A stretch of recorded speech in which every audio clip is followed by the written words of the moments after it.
on a, dans la paracha Vayeshev, il y a quelque chose de très très remarquable qui va servir de prélude à un petit peu l'histoire de chacun d'entre nous et à toute l'histoire juive. D'accord? Finalement, chacun d'entre nous, de quoi rêve-t-il? Il rêve d'être tranquille.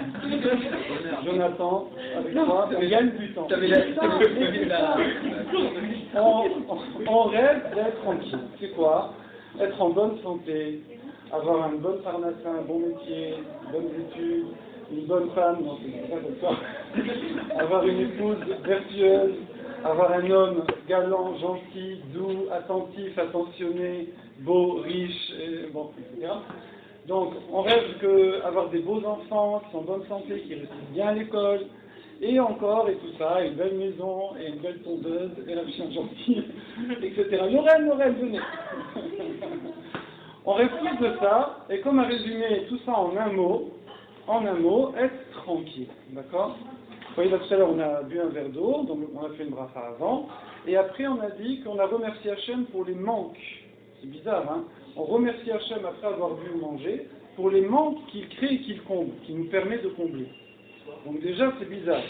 C'est-à-dire qu'on voit que on remercie Hachem pour des manques. C'est un peu troublant. D'habitude, les manques, c'est pas bon. C'est anti-tranquille, les manques. Oui. Et pourtant, voilà. Et pourtant, on voit qu'on remercie Hachem parce que c'est ça notre moteur en vérité. Notre moteur, ça va être les manques qu'on cherche à combler tout le temps. Donc quand quelqu'un est tranquille, à la limite, s'il arrivait à la perfection de la tranquillité, qu'est-ce qui se passerait? Il ne bougerait plus, d'accord? Il deviendrait immobile, statique, ding. Et comme le problème, c'est que nous, dans la vie, il faut s'imaginer qu'on est comme si on était en pesanteur, d'accord? Ça veut dire, nous, on est là sur le sol, on a les deux pieds par terre. Mais il faut que vous imaginez qu'en fait, c'est pas comme ça. C'est en virtuel, hein. Mais il faut imaginer qu'on est à 2000 mètres d'altitude et qu'on est tout le temps en train de battre des ailes. Et si à un moment on arrête de battre des ailes, bam, d'accord? Et en fait, c'est comme ça dans la vie. On ne peut pas rester statique. Lorraine, où vous venez? Et Sophie, je vous y prends. Ici, Sophie. Ça rime, Sophie. Oui, où Sophie? Là. Oui, j'arrive pas, non, je suis là. J'arrive pas. Ouais, Blata. Non. Alors, donc, en tout cas, faut s'imaginer qu'en vérité, on est toujours en apesanteur. Et si on arrête de battre des ailes, alors automatiquement, on descend. Donc, où on monte, où on descend. Je pense que vous avez tous essayé de faire du deltaplane ou du machin ou du parapente. C'est pas évident de rester immobile. Il faut qu'il y ait un courant ascendant, alors on peut plus ou moins, mais de toute façon, au bout d'un moment, il faudra bien redescendre. D'accord? Alors ça, c'est un principe de base, et en fait, on le voit dans la paracha, parce que c'est marqué au début de la paracha, Vayeshev Yaakov Be'eretz Megurei Aviv. Vayeshev Yaakov. Vayeshev Yaakov. Oui, bravo, on est là. Ouais, exactement. Vayeshev Yaakov. Yaakov s'est installé dans la terre de Megurei Aviv. Megurei de pérégrination de ses pères. Alors, il y a deux façons de dire habiter. Ça, je dis Ani Yoshev. Ani Yoshev à la Kissé. Ani Yoshev, je m'installe, je suis installé. Ou aussi Ani Gar. Une fois ta gare. Ani Gar de Paris. Voilà. Où tu habites, j'habite dans Paris. Gar, c'est plus temporaire que Yoshev. Yoshev, c'est installé, vraiment installé, c'est une notion comme ça à long terme. Et Gar, c'est Gour, les garèches, ça veut dire renvoyer, d'accord? Donc c'est quelque chose de plus mobile. Et donc, ici, les Chachamim ont remarqué qu'il y a un contraste entre le terme qui est utilisé pour Yaakov, qui lui va Yeshev Yaakov, il s'est installé dans le pays de pérégrination de ses pères. C'est-à-dire que ses pères, Abraham et Yitzhak, eux, ils étaient plus mobiles, si on peut dire. Et Yaakov, on a l'impression qu'il veut se poser, comme on dit, d'accord, souvent. Et c'est effectivement ce que relève le Midrash. Le Midrash, donc, c'est la Torah orale qui commente la Torah écrite, qui est souvent ramenée par Rashi. Alors c'est écrit tout petit, je ne sais pas si j'arriverai à le lire. Tac, tac, tac, tac.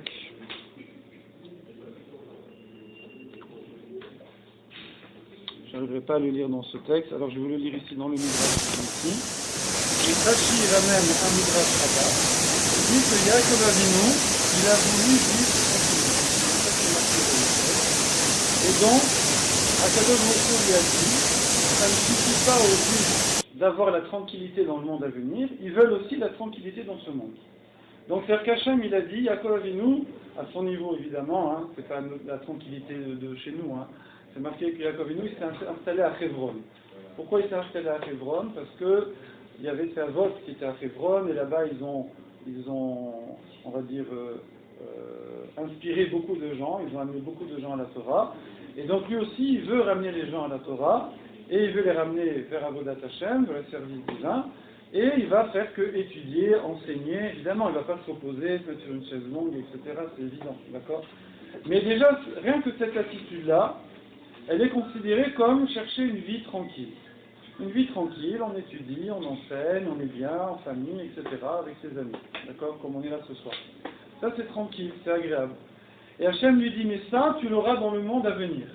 Parce que je ne sais pas si vous savez, mais dans le Gan Eden, où on dit que tous les plaisirs de ce monde, des 6-7 milliards de personnes, depuis la création du monde jusqu'à la venue du Mashiach, tout ça, ce n'est comme le parfum du Gan Eden. C'est comme le parfum d'un plat par rapport au plaisir qu'il y aura dans le Gan Eden. Alors ça, c'est ce que Chazal nous dit. Et il faut savoir que là-bas, c'est quoi justement? C'est cette tranquillité. C'est le fait qu'on va être à un niveau, on ne peut même pas décrire, on ne peut pas expliquer ce que... Il y a des images où on voit des paysages avec des fleurs, avec de la campagne, avec des oiseaux, des bonnes odeurs, et de la... on va dire des sortes comme de musique. Et on est dans une complétude, on est complet, d'accord? Donc c'est des choses qu'on ne peut même pas décrire. Ça c'est le Gan Eden. Mais ça, cette tranquillité, elle sera uniquement dans le monde à venir. Mais dans ce monde-ci, comme on a dit, on est comme en apesanteur, on ne peut pas rester comme ça. On est, comment c'est marqué?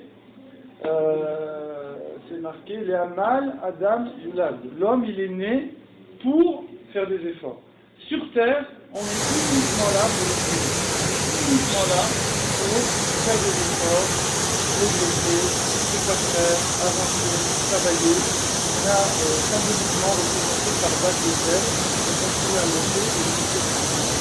Ça, c'est tout. Pendant toute la vie, on peut faire ça. Alors c'est ça que la paracha veut nous apprendre. Yaakov Avinu, c'est le premier à avoir voulu, à avoir pensé à son niveau évidemment, que peut-être qu'il y a un moment où l'homme, après Yaakov Avinu, il a souffert 36 ans de sa vie. Là. Il a beaucoup souffert. Il a fui devant Esav qui voulait le tuer, son propre frère. D'accord? Il a quitté ses parents, il a quitté l'endroit, toute sa famille. Il est parti, il s'est fait scalper presque par Eliphaz, qui lui a tout pris. D'accord? Ensuite, il est parti à la yeshiva de Shem Vever, où il n'a quasiment pas dormi pendant, 14 ans. Ensuite, il est parti chez Lavan. Chez Lavan pendant presque 22 ans. Pareil, il s'occupait des moutons jour et nuit dans le froid et tout, et il n'était pas payé pour ça. Donc ça, c'était avec Lavan de l'escroc. Et au début de 7 ans pour Rachel, finalement, Léa, après 7 ans pour Rachel, et après 7 ans pour travailler. Ensuite, qu'est-ce qu'il a eu comme épreuve ensuite? Il galérait. Ensuite, il a dû affronter Esav, avec ses 400 chefs de légion. Ensuite, il y a Dina qui s'est fait capturer, avec toute l'histoire de Shrem. Qu'est-ce qu'il y a eu ensuite? Voilà. Et là, on arrive là, avant la perte de Yosef, et là, on arrive là, et maintenant, Yaakov Avinu, ça fait 36 ans qu'il souffre, qu'il a quasiment pas dormi, qu'il n'a jamais eu un moment tranquille, qu'il a toujours été en territoire ennemi, toujours en situation d'agression, si on peut dire. Et après ces 36 ans, où malgré tout, il a surmonté toutes ces épreuves de façon extraordinaire, et maintenant, il a le summum, Yaakov Avinu, c'est la shlemut, il est complet. Tous ses enfants, il a 12 fils, tous ses enfants sont des tzadikim, pas comme Abraham et Israël qui ont eu à chaque fois un tzadik et un rachel. C'est pour ça que ça s'est arrêté là. Lui, il est allé jusqu'aux 12 tribus, il sait qu'il va instaurer maintenant tout le cas d'Israël. Imaginez, toute l'histoire de l'humanité va descendre de lui maintenant, c'est lui qui a posé l'histoire de l'humanité, les 12 tribus, tout le peuple d'Israël, et à ce moment-là, elle dit, ça y est, j'ai fini mon travail. J'ai fini mon travail, je peux maintenant un petit peu, étudier, enseigner tranquillement. Comme tout le monde en rêverait et profiter de sa famille, enfin, à son niveau, hein, ça, je fais un petit peu à la chez nous, mais au niveau de Yaakov Avinu, d'accord, on ne commence pas à décrire. Et là, Hachem lui dit, il n'y a pas. Sur terre, ça n'existe pas. Toute ta vie. Ça n'existe pas. Toute ta vie, il y aura toujours des challenges, toujours des épreuves, toujours des choses à surmonter. Il n'y a pas de situation statique. Ça, c'est ce qu'on nous dit dans la paracha. Alors, pourquoi c'est comme ça? Et ça, c'est pour nous apprendre que ce sera pour nous la même chose. Et c'est vrai que nous, le peuple d'Israël, on est vraiment le top de l'image de ce qu'a subi Yaakov Avinu. Puisque finalement, nous aussi, depuis toujours, on espère enfin être tranquille. Quand est-ce que les Juifs seront tranquilles?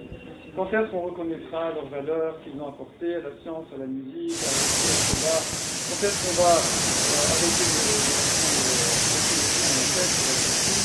quand est-ce qu'on va leur tomber dessus depuis des milliers d'années? Quand est-ce qu'on va être enfin tranquille? Ensuite, voilà, en 1948, on est en Israël, on s'est dit ça dit, maintenant on va être chez nous. Après la soirée, qu'est-ce qui s'est passé? Les gens quand même ils ont sorti, ils ont demandé pardon, on va plus nous embêter, ça ne serait pas plus, etc. Et on voit en train de recommencer les problèmes. Donc on voit que jamais, quoi qu'on fasse, on peut avoir la plus grande armée du monde, on peut avoir un plus grand monde, tout ce qu'on veut, ça n'arrête jamais. Si Hachem est mis des États, et ça continue tout le temps. Mais ça, c'est à l'image de la vie de Yaakov Avinu. Alors pourquoi c'est comme ça? C'est comme ça parce qu'en vérité, on est dans un monde où on mesure la valeur d'une personne au résultat de ses actions. Vous savez tous ça. Je fais vraiment en résumé, hein, parce qu'après on passe à l'atelier. Donc je fais vraiment en résumé. Ceux qui veulent, ils vont voir dans Rav Yeshurun ici, un très beau sefer, et dans Shem Ishmael. Donc nous on mesure la réussite d'une personne au résultat de ses actions, sa carrière, souvent, ses études, sa réussite financière, familiale, santé, beauté, etc. Le problème, c'est que c'est un critère qui est très dangereux. Pourquoi c'est un critère qui est très dangereux? Comme on l'a dit tout à l'heure, dès qu'une personne va arriver à un certain achèvement, à une certaine réussite, comme on dit en français, il risque de s'endormir sur ses lauriers. D'accord? Il va risquer de devenir statique et il va risquer de s'arrêter. D'accord? Et ça, on a dit au début que toute la vie, on est là pour progresser.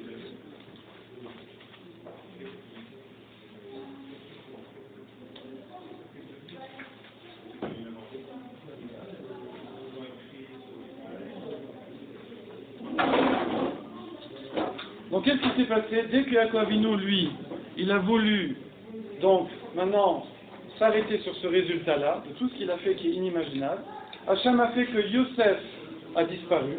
Il a cru que Yosef était mort, en vérité il était parti en Égypte, donc en fait ça continuait, l'histoire continuait, mais pour Yaakov Avinu, il a cru que c'était fini. Et c'est pas juste qu'il perdait un fils, c'était l'effondrement de toute sa vie. L'effondrement de toute sa vie, puisque maintenant il n'avait plus les 12 fils. En plus, c'est ses fils qui ont porté atteinte à un des fils, donc ça remettait en question leur justesse, leur petite route. Donc c'était l'effondrement de tout le projet de vie de Yaakov Avinu. Et ça, c'est ce qui arrive des fois dans la vie de personnes, des personnes qui vont monter, que ce soit un empire financier, que ce soit une réussite sociale, une réussite familiale, et des fois les choses vont être remises en question.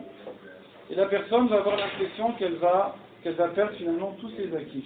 En vérité, à chaque fois, ça va être, et ça c'est bon, ça je fais ça, c'est sur une grande échelle, mais ça peut être chez nous sur des petites échelles, sur des choses quotidiennes, sur une semaine, sur un mois, sur un an.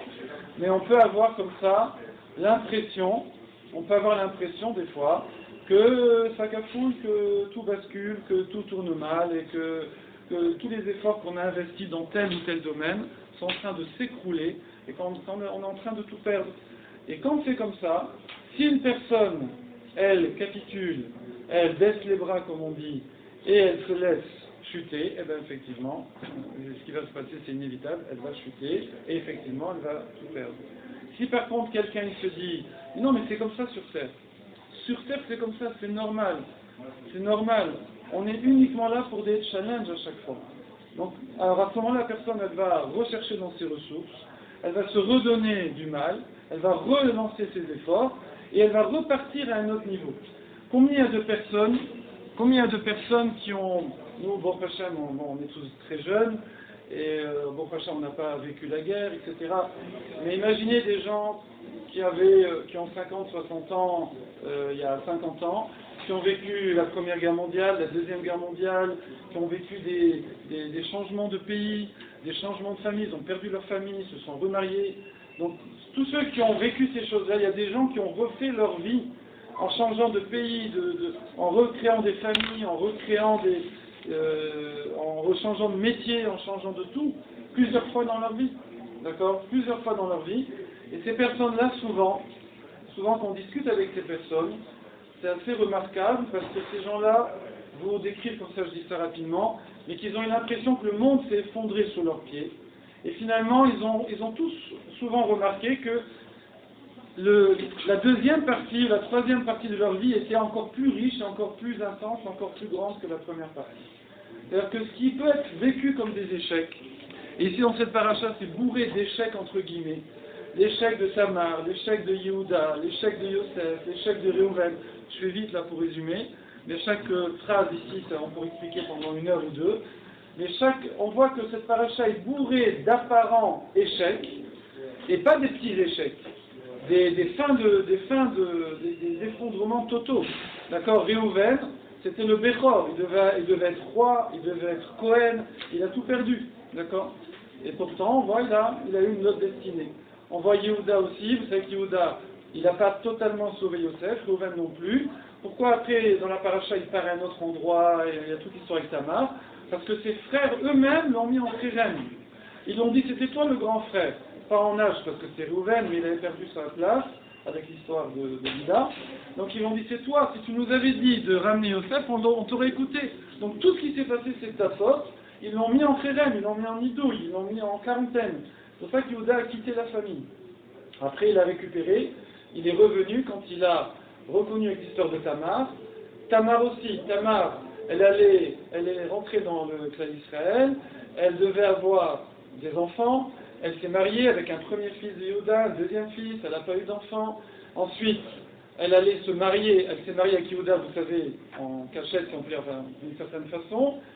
Et enfin, elle est enceinte, elle va avoir un enfant, et à ce moment-là, les gens disent, ta belle-fille, je ne vais pas expliquer pourquoi, mais c'est toute une histoire, ta belle-fille a fauté, elle devait être condamnée à mort, et donc maintenant elle va mourir. Elle va mourir avec tous ses espoirs, et son enfant, d'accord? Et à ce moment-là, elle dit à Yehuda, juste avant d'être exécutée, elle lui dit, voilà, sache que le père de mon enfant, c'est à lui qu'appartient ce bâton et ce seau, et Yehuda, il reconnaît que c'est lui le père, et la situation rebascule dans l'autre sens. Yehuda a racheté sa faute, et Tamar aussi a racheté sa faute, et finalement Tamar va être l'ascendante de toute la lignée de David Amélie.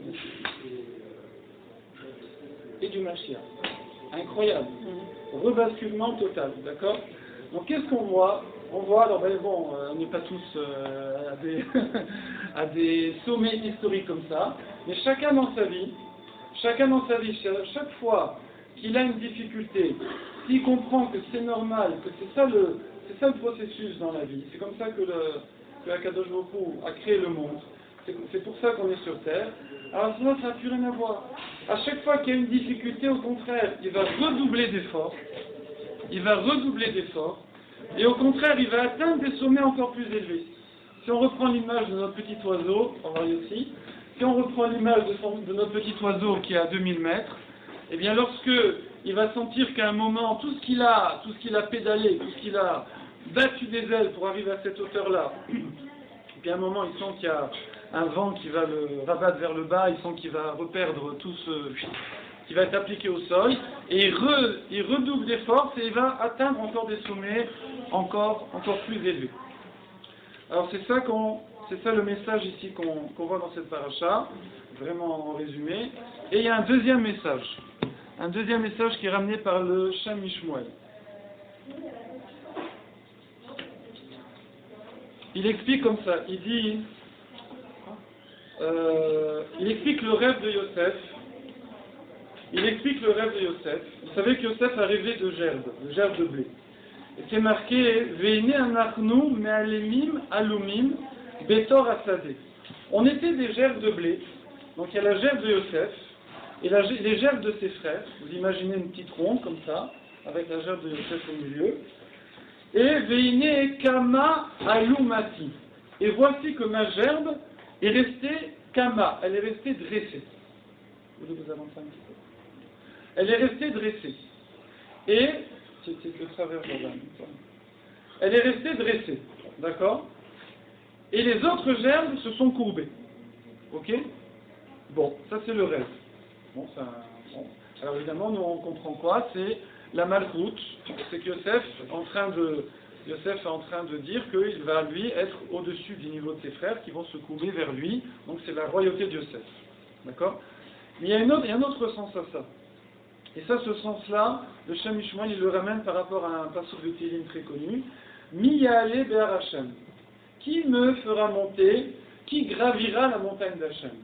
Donc vous reprenez l'image de l'oiseau qui va gravir. Là, c'est pas l'image de l'oiseau, c'est quelqu'un qui monte une montagne. Mi ya'aleh be'ar Hashem. Qui va réussir à monter des niveaux? On est sur terre que pour ça, monter des niveaux. Et après, c'est marqué ou miyakum binkom kosho. Et qui va se tenir à l'endroit de sa gdusha? Qu'est-ce que ça veut dire? Alors, Shem Mishmuel l'explique au nom du Maguid de Kojnit, en Europe de l'Est, vous avez deviné. Il dit qu'il y a deux parties dans la Vodat Hashem. Il y a la partie où on est en train de monter. Et il y a la partie où il faut essayer de ne pas descendre. D'accord? Et quelle est la partie la plus difficile? A priori, voilà. Alors a priori, on voudrait dire celle de monter. Tout le monde a fait de la montagne, tout le monde a fait de l'alpinisme. A priori, quand on se monte une pente à, je sais pas combien, 20%, pendant 2 heures, on en a plein les jambes, les ischios commencent à brûler, les genoux, les machins. Et puis quand à un moment, on arrive sur un plateau, là on savoure, d'accord? Alors c'est vrai, dans la montagne ça marche, mais nous on n'est pas... C'est pas la montagne au sens pro, il faut penser à l'oiseau.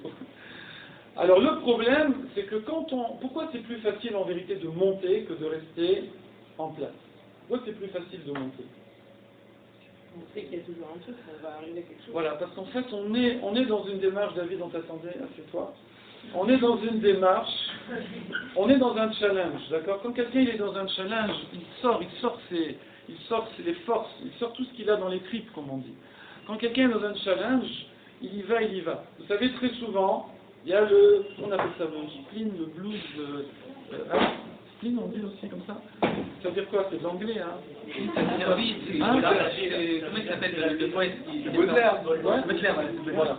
Alors, on a souvent la femme qui accouche. Après l'accouchement, bing, elle a un coup de pompe, un coup de barre, comme ça. Ou nous, après les examens, des fois, on bosse très dur pour les examens, après les examens, on se sent un petit peu comme ça. Il y a aussi, j'ai eu des personnes qui se sont converties au judaïsme, elles m'ont dit, après la guéroute, c'est connu, il faut le savoir, qui sont en conversion, qu'après la guéroute, au moment où on passe dans le mikvé et après les quelques jours qui suivent, on a un coup de baisse. Pourquoi? Et des fois aussi le mariage. Avant le mariage, on est là, on la veut cette coupa, on la veut. On se bat pour ça. Et puis quand on y arrive, c'est super, au prochain. Et puis des fois, quelques jours après, bing, de nouveau, il y a un truc, et c'est comme ça très souvent dans un peu tout, dans tous les domaines. Pourquoi? Parce que quand on est en train de se battre pour quelque chose,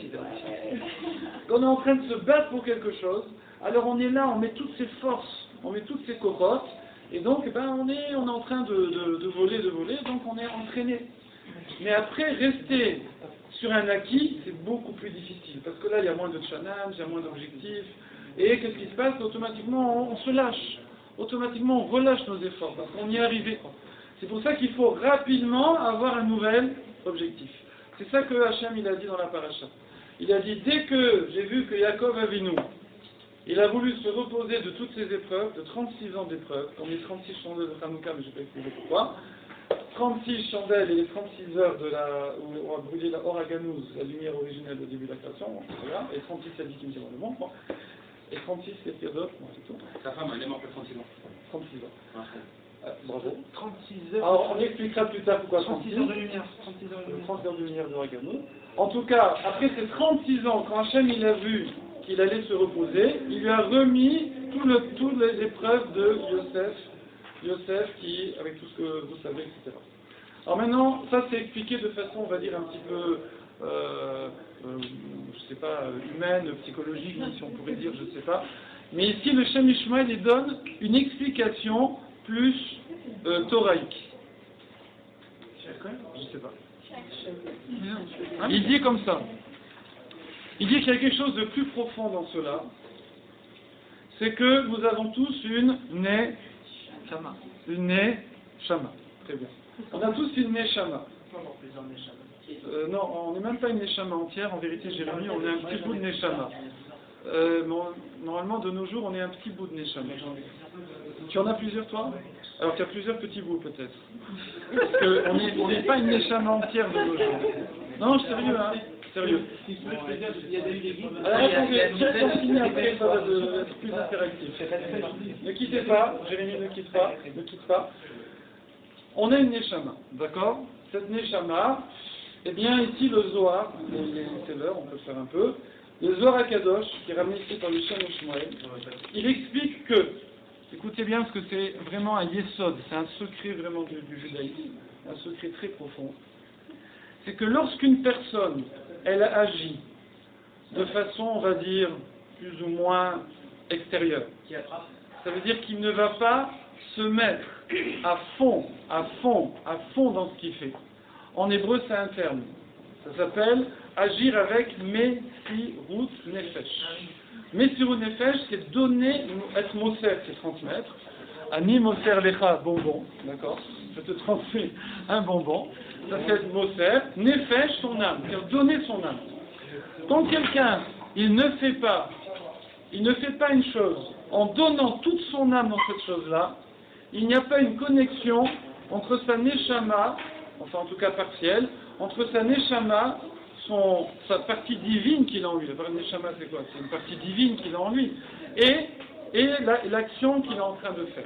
Par contre, quand quelqu'un, il fait Messirut Nefesh, eh bien, c'est plus que lui, c'est pas seulement lui qui agit, mais c'est sa Neshama, donc des ressources divines qui vont rentrer en action. D'accord?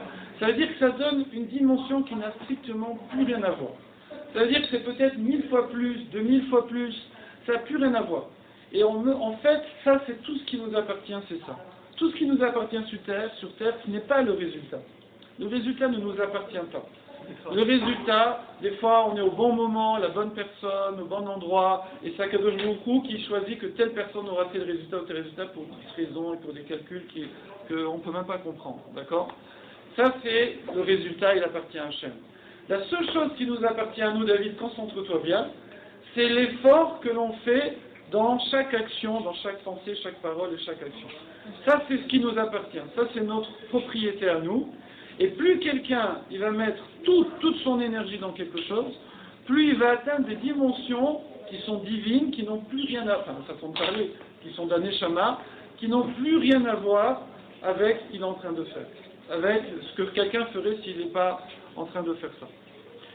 Et ça, lorsqu'on décrit ce que le Zohar dit ici, on comprend effectivement, pour revenir à la première partie, on comprend pourquoi un homme, il ne peut pas vivre tranquillement. Parce que quand il vit tranquillement, c'est impossible de mettre tous ses efforts. Quand quelqu'un est tranquille, il ne peut pas mettre tous ses efforts dans quelque chose. Est-ce que vous courez des fois? Vous courez? 10 km en combien de temps vous faites? Hein? 6 heures. 20 minutes. Bon, on va dire, disons, votre record sur 1 km. 1 km, combien? 1 km. 4 minutes, c'est pas mal, ça fait 15 km/h, c'est pas mal. Sur 1 km, combien tu arrives à faire? Ça s'appelle la VM, la vitesse maximale aérobique. Tu peux tenir? Combien? 4 minutes, 15 km/h. Bon, je pense que tu peux arriver à 17-18 km/h. D'accord? De prendre 25 km/h. Ça pendant 1 km. Voilà. Mais sache qu'en vérité, votre chaise. En vérité, n'importe qui d'entre vous pourrait battre son record, mais le pulvériser. Il suffit simplement d'avoir un gros chien, ça de shalom, je ne sais pas, mais d'avoir un gros chien, faut pas dire autre chose, hein, bon.